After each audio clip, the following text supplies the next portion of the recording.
မင်္ဂလာပါဒီနေ့ကတော့ကျွန်တော်တို့ DaVinci Resolve editing နဲ့ပတ်သက်ပြီးတော့ tip and trick လေးတွေအကြောင်းကိုပြောပြပေးမှာဖြစ်ပါတယ် DaVinci မှာ edit လုပ်တဲ့အချိန်မှာပေါ့နော်ကျွန်တော်တို့ editing လုပ်တဲ့အချိန်မှာဒီ video file တွေကraw တွေ footage တွေရှိပြီးသားဆိုလို့ရှိရင်တော့ edit ကအဆင်ပြေပြေချောချောမွေ့မွေ့နဲ့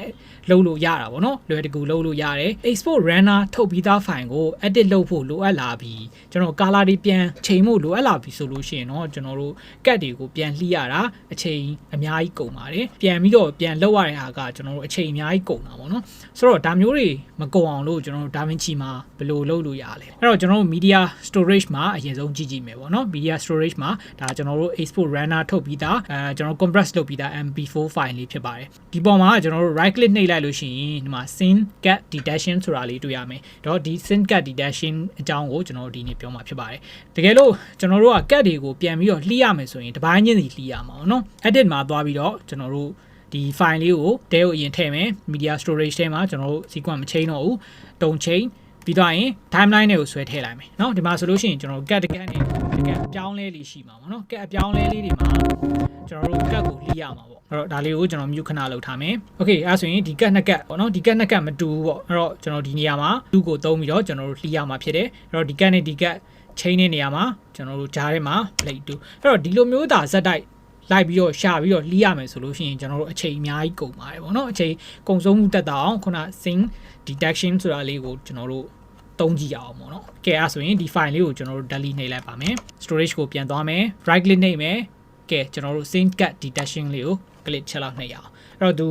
detect မလုပ်ရသေးဘူးပေါ့နော်စစချင်းပေါ်ချင်းမှာဆိုရင်တော့ဒီလို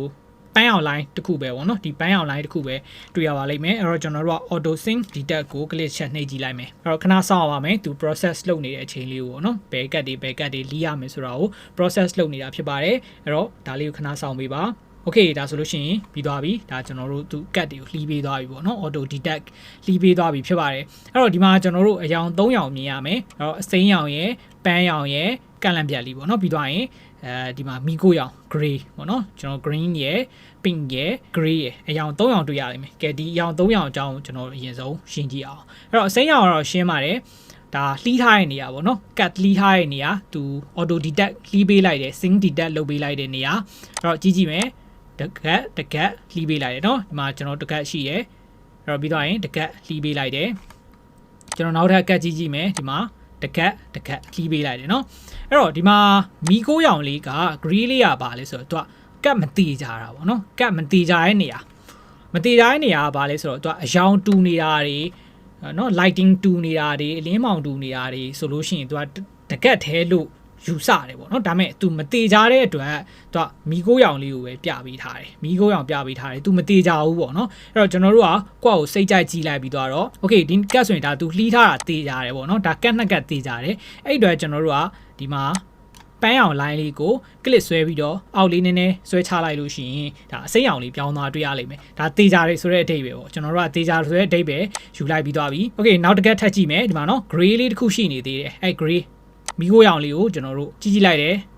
အဲ့တော့ဒါကတ်ချင်းသွားတာမှန်တယ်ပေါ့နော်ကတ်ချင်းသွားတာမှန်တယ်ဆိုတော့ဒီနေရာလေးကိုကျွန်တော်တို့ပန်းအောင် line လေးကိုအောက်ထပ်ဆွဲချလိုက်မယ်စိမ့်သွားပါလိမ့်မယ်အဲ့တော့သူ့ရောင်လေးကိုထိသွားတာနဲ့เนาะဒီနေရာထိသွားတာနဲ့ကျွန်တော်တို့အစိမ့်လေးဖြစ်သွားလိမ့်မယ်အဲ့တော့ဒီမှာနောက်တစ်ကတ်ကြံနေသေးတယ်เนาะဒီမှာကျွန်တော်မီကိုရောင်တစ်ကတ်ကြံနေသေးတယ်ကြည့်လိုက်မယ်အဲ့တော့ဒီမှာဆိုရင်လည်းဘာတွေ့ရလဲဆိုတော့သူကအနီပေါ့နော်အယောင်တူနေတယ် composition ကလည်းတူသလိုဖြစ်နေတယ်ပေါ့နော်ဒါကျွန်တော် object ကိုပြထားတဲ့ဟာချင်းတူသလိုဖြစ်နေတဲ့အခါကျတော့သူကမတိကြဘူးပေါ့နော်ဒီကတ်နှစ်ကတ်ကတကက်သေးလားဆိုတဲ့ဟာမျိုးပေါ့တကက်လဲလားဆိုတဲ့ဟို conflict ဖြစ်နေတဲ့ပုံစံမျိုးပေါ့နော်အဲ့တော့ကျွန်တော်တို့ကဒါကိုတစ်ချက်သွားကြည့်လိုက်မယ်ကတ်ကမတူဘူးတေးကြတယ်အဲ့တော့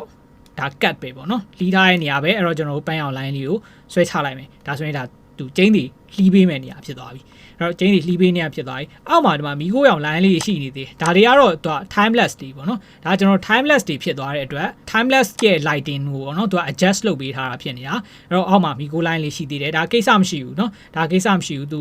ဟိုတကက်တည်းပြရင်လည်းပြမယ်ကတ်တွေအများကြီးလည်းပြပေးမယ်ကျွန်တော်တို့ကဒါ compound ပြန်လုပ်တင်လုပ်အောင်ပါပေါ့နော်ပြီးရင်ကျွန်တော်တို့ combination ပြန်လုပ်တင်လုပ်အောင်ဒီမှာဆိုရင်လည်း timeless ပေါ့နော် timeless ကိုသူမီကိုရောင်လေးနဲ့ပြပေးထားတယ် okay ဒါကတော့ကိစ္စမရှိဘူးကျွန်တော်တို့ကဒီခုနမီကိုရောင် line လေး 3 line ကိုဒါအစိမ်းအောင် cut လိမယ်ဆိုတဲ့ဟာမျိုးလေးကိုဒီပန်းအောင်ဆွဲချပြီးတော့ပြောလိုက်ရင်ရပြီကဲဒါဆိုရင်ကျွန်တော်တို့ဒီဟာကို media pool တဲ့ကိုထုတ်လို့ရပြီပေါ့နော်ကဲအဲ့ဆိုရင်ကျွန်တော်တို့ထုတ်မယ်အဲ့တော့အောက်မှာ add cat to media pool ဆိုတာလေးတွေ့မယ်နော်ဒီမှာနော်တောက်မှာပါ add cat to media pool ကိုကျွန်တော်တို့ click ချက်နှိပ်လိုက်မယ်နော် process ခဏလုပ်မယ်လုပ်ပြီးသွားပြီဆိုလို့ရှိရင်ကျွန်တော်တို့အနောက် media pool တဲ့ကိုဝင်သွားတာတွေ့ရလိမ့်မယ်ကဲဒါဆိုလို့ရှိရင်ကျွန်တော်တို့ဒီ box လေးကိုပိတ်လိုက်ဖို့ရပြီเนาะ sync detail box လေးကိုကျွန်တော်ပိတ်လိုက်မယ်။ကဲအဲ့ဆိုရင်ဒီ media storage ထဲမှာကျွန်တော်တို့ရောက်သွားပြီ။ကျွန်တော်တို့ edit ကိုတန်းသွားလိုက်မယ်เนาะကျွန်တော်တို့ cap page မှာမလုပ်တော့ဘူး edit page ကိုတန်းသွားလိုက်မယ် timeline မှာ file တွေအားလုံးကိုတစ်ခါတည်းဆွဲထည့်လိုက်မယ်เนาะဆွဲထည့်တော့မယ်ဆိုလို့ရှိရင်ဒီမှာ timeline ပါသွားမယ်เนาะ timeline ကိုဆွဲကင်စရာမလိုဘူးကျွန်တော်တို့ဒီအောက်ကနေစပြီးတော့ shift key ကိုဖိထားမယ်เนาะဟိုအောက်ဆုံးထိကတ်အကုန်ပါတော့အောင်เนาะ shift key ကိုဖိထားမယ်အောက်မှာကုန်းမကုန်းသေးကြအောင်အောက်ကကျွန်တော်တို့ score လေးဆွဲပြီးတော့အောက်ကိုတစ်ချက်ကြည့်ကြည့်အောင်เนาะโอเคဒါဆွဲလို့ပြီးသွားပြီဆိုလို့ရှိရင်ကျွန်တော်တို့ထည့်လိုက်ပါပြီအဲ့တော့ထိတ်ဆုံးမှာသူကအစာဆုံးဖြတ်ပေးထားတဲ့ဟာတစ်ခုတော့ရှိနေသေးတယ်ပေါ့เนาะအစာဆုံး file ရှိနေသေးဒါကျွန်တော်တို့ထိတ်ဆုံးမှာအဲ့ဒီ file ရှိနေလို့ကျွန်တော်တို့ကလှီးလို့ရလိုက်တာပေါ့เนาะကျွန်တော်ဒီ file လေးကိုဖြတ်လိုက်မယ်ထိတ်ဆုံးက file လေးကိုဖြတ်လိုက်မယ်เนาะဒီကြားထဲမှာကျွန်တော်တို့ဘာလေးရှိလဲကျွန်တော်ဇွန်းဆွဲပြီးတော့ကြည့်လိုက်မယ်အသေးလေးလှီးထားတာအများကြီးဖြစ်နေတယ်เนาะဒီ lighting ဒီကကျွန်တော်တို့ဖြတ်ထုတ်လိုက်လဲရတယ်ကျွန်တော်တို့ဘာမှလုပ်စရာမလိုတာเนาะ edit လုပ်စရာလည်းမလို color change နေစရာလည်းမလိုဖြတ်ထုတ်လိုက်လဲရတယ်ဖြတ်ထုတ်ချင်ဘူးဆိုရင်ကျွန်တော်တို့ combine လုပ်လိုက်လို့ရတယ်ဒီလိုနေရာမျိုးမှာဆိုရင်ဒါတော့ lighting အတက်ကြပေါ်မူတည်ပြီးတော့လှီးထားတာဖြစ်နေတာเนาะ lighting အတက်ကြပေါ်မူတည်ပြီးတော့လှီးထားတာဖြစ်နေတာဖြတ်လိုက်လဲရတယ်ဖြတ်ချင်တယ်ဆိုရင် select နှိပ်လိုက်မယ်ကျွန်တော်တို့ delete ပေါ့နှိပ်လိုက်မယ်အဲ့တော့မဖြတ်ချင်ဘူးပေါင်းချင်တယ်ဆိုလို့ရှိရင်လည်းကျွန်တော်တို့ကright click နှိပ်မယ်ပြီးတော့ရင်ကျွန်တော်တို့ဒါ combine လုပ်လိုက်လို့ရတယ်ပေါ့နော်ကျွန်တော်တို့ combine လုပ်တဲ့ tools လေးရှိမယ်အဲ့တော့ကျွန်တော်တို့ file လေးတွေကို combine လုပ်ဖို့အတွက်ဆိုလို့ရှိရင်เนาะကျွန်တော်တို့ဒီမှာ select မှတ်လိုက်ပေါ့နော်ဒါအကုန်လုံး select မှတ်လိုက်မတေချာဆိုရှင် zoom ဆွဲလိုက်ရတယ်ကျွန်တော်ဒါအပေါ်မှာ zoom ဆွဲတဲ့ button လေးရှိရယ်เนาะအဲ့တော့ဒါလေးကိုကျွန်တော် zoom လေးဆွဲလိုက်မယ်အဲ့တော့ပြီးတော့ရင် right click နှိပ်မယ်ဒါအားလုံး selection မှတ်ထားလို့ကျွန်တော်အနီအောင်ဖြစ်နေတာเนาะအဲ့တော့ထိပ်ဆုံးမှာကျွန်တော် new compound click ဆိုတာရှိရယ် new compound click ကို click ချက်နှိပ်မယ်အဲ့တော့ click နာမည်ပေးလိုက်မယ်ပေါ့နော်ကျွန်တော်ကတော့logo လို့နာမည်ပေးထားလိုက်ပါတယ်ပြီးတော့ရင် create ကိုနှိပ်လိုက်မယ်ဆိုလို့ရှိရင်ဒါကျွန်တော်တို့ခုနဒီ cat ချင်းစီလှီးထားတဲ့ file လေးကို define နဲ့အဖြစ်ပေါင်းပေးလိုက်တာဖြစ်ပါတယ်เนาะ combine clip ပါเนาะ combine clip ပါအဲ့တော့ပြီးသွားရင်ကျွန်တော်တို့အခုနောက်ကက်လေးထပ်ကြည့်ကြည့်မယ်အဲ့တော့သူဖြတ်ထားတာမှန်ပေါ့เนาะကျွန်တော်တို့တစ်ခေါက်ပြန်စစ်ကြည့်အောင်တစ်ခေါက်ပြန်စစ်ကြည့်လိုက်မယ်အဲ့တော့ကက်သေးလေးတွေကအရေးကြီးတယ်ဗျဒီကက်အကြီးတွေကကိစ္စမရှိပေမဲ့သေးလေးတွေမှာသူဘာလုပ်ထဲလဲဆိုတာသိအောင်လို့ကျွန်တော်တို့ကြည့်မှရမယ်အဲ့တော့ဒီမှာဆိုရင်ကက်2ကက်ဖြစ်နေတယ်ဘာလို့ဆိုတော့ composition 2တလို့ဖြစ်တာပေါ့เนาะဒါကျွန်တော် edit လုပ်တဲ့အချိန်မှာလည်းဒီ composition ကို2အောင်လုပ်ထားတာဖြစ်နေတဲ့အတွက်ဒါသူ့အတွက်နည်းနည်း confuse ဖြစ်စရာပေါ့เนาะဖြစ်သွားတယ်အဲ့တော့ဒီ cat မျိုးဆိုရင်ဒါကျွန်တော် blade 2ကိုသုံးပြီးတော့ဒီ tools လေးပေါ့เนาะကျွန်တော်ဒီ tools razor 2ပေါ့ blade edit move လေးကိုသုံးပြီးတော့ကျွန်တော်လှီးချလိုက်လို့ရပါတယ်ပြီးတော့ရင်ကျွန်တော်တို့ချက်ကြည့်လိုက်မယ် okay ဒီမှာလည်း cat 2ကက်တူနေတယ်ဒါလေးကိုလည်းကျွန်တော်တို့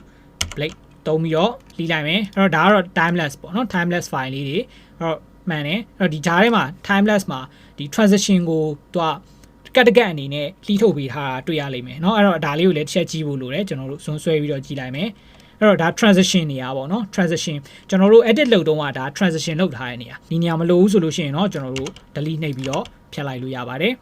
ခုနလိုချင်တယ်ဆိုရင်ခုနအတိုင်းပဲကျွန်တော်တို့ compound click ကိုနှိပ်ပြီးတော့ကျွန်တော်တို့ file နဲ့ဖြစ်သွားအောင်ပေါင်းလိုက်လို့ရတယ်เนาะအဲ့တော့ဒီမှာလည်းကျွန်တော်တို့ရှိရယ်ဒီလိုနေရာလေးတွေကတော့ကျွန်တော်တို့ပြန်ကြည့်ဖို့လိုတာပေါ့เนาะသူက auto လုပ်ပေးသွားတာဖြစ်တဲ့အတွက်ကိုလိုချင်းမလိုချင်းလုပ်ဖို့လိုတဲ့ဟာလေးတွေပြန်ပြီးတော့လုပ်ဖို့တော့လိုတာပေါ့เนาะအဲ့တော့ဒါလေးကိုကျွန်တော်တို့ဖြတ်ချလိုက်မယ် select မှတ်လိုက်မယ် delete နှိပ်လိုက်မယ် okay အဲ့ဆိုရင်ကျွန်တော်တို့ထပ်ပြီးတော့ကြည့်ကြည့်မယ်နောက်ပိုင်းလေးတွေအဲ့တော့နောက်ပိုင်းဒီနေရာကကျွန်တော်မလိုတော့ဘူးပေါ့เนาะ delete နှိပ်လိုက်မယ်အဲ့တော့ဒီမှာနောက်ဆုံးပိတ် transition နေရာလေးရှိရယ်သူမဖြတ်ပေးထားဘူးကျွန်တော် blade 2ကိုယူပြီးတော့ဖြတ်လိုက်မယ်ဒါဆိုရင်ပိုင်းလေးပြီးသွားပါပြီပြီးသွားရင်ကျွန်တော်တို့ color ချိန်မယ်ဆိုရင်လည်းတကယ်ချင်းစီ color ချိန်လို့ရပါဖြစ်ပါတယ်အဲ့တော့ဒါကျွန်တော်တို့လိုချင်တဲ့အပိုင်းလေးတွေကိုတစ်ခုချင်းစီတကယ်ချင်းစီပြန်ချိန်လို့ရမယ်ကျွန်တော်တို့ပြန်ပြီးတော့ edit လုပ်လို့ရမယ် color ချိန်ရင်လည်းချိန်လို့ရမှာဖြစ်ပါတယ်အဲ့တော့ဒါကတော့ကျွန်တော်တို့အမြန်ဆုံးနဲ့ဒီ re-edit လုပ်တဲ့နည်းလမ်းလေးဖြစ်ပါတယ်เนาะ scene cut detection ဆိုလို့ခေါ်ပါတယ်ပြန်ပြီးတော့စမ်းကြည့်ပေးပါ section တွေမှာလည်းကျွန်တော်နောက်သင်ခန်းစာတွေမှာလည်းဒီ DaVinci နဲ့ပတ်သက်ပြီးတော့ tip and trick တွေကိုဆက်ပြီးတော့ပြောပြပေးမှာဖြစ်ပါတယ်ဗျအားလုံးပဲကြည့်ရှုပေးတဲ့အတွက်ကျေးဇူးအများကြီးတင်ပါတယ်